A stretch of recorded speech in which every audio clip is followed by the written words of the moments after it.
Megmutatom, hogy mit tud a mobil alkalmazás, a Google Tanterem mobil alkalmazás, amit a telefonra, táblagépre lehet letölteni, az asztali alkalmazáshoz képest.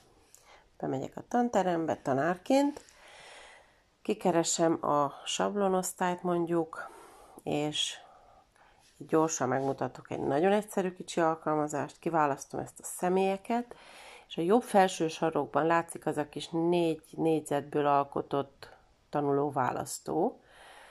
Ha ezt megnyomom, akkor itt az összes diákból véletlenszerűen kiválaszt embereket, be lehet írni hiányzónak, lehet hívni később, újra lehet kezdeni, és ez csak egy ilyen kis aranyos alkalmazás. A következő pedig, az viszont kifejezetten hasznos. Bemegyek egy, vagyis mondjuk a munkalap. Nem látom. Ja, vissza. Bemegyek egy diákomnak a leadott munkái közül, megnyitom ezt. Mondjuk, és ezt. És akár így is lehet javítani, hogy itt fenn a jobb oldali, fenn a tetején jobb oldalt van ez a ceruza, megnyomom, szerkesztés, és ha itt megfigyeljük, hogy megjelent egy ilyen menü, itt ki lehet választani színeket, különböző vastagságú írószerszámokat, mondjuk így, vegyünk egy vékonyabbat, és itt helyben ki tudom javítani, ki tudom pipálni ezeket, így, ide hozzá tudom írni, hogy ez hol van, utána ezt így le tudom menteni, csak oda belelóg az én kis felvevőm, és vissza lehet küldeni a diáknak. És persze, hogy ez ilyen nagyon darabos lett, mert hogy kezemmel rajzolok egy kicsi telefonképernyőre.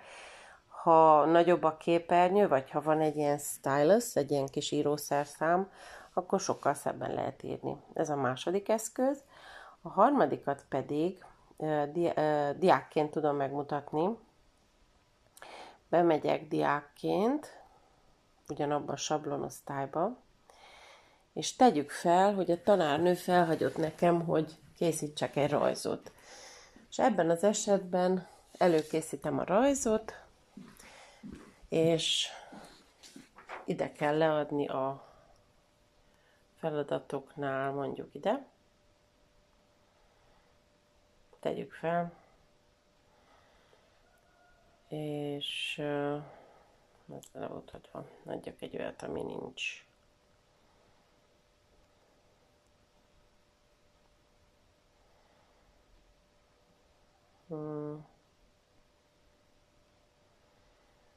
Na, itt bele bonyolultam.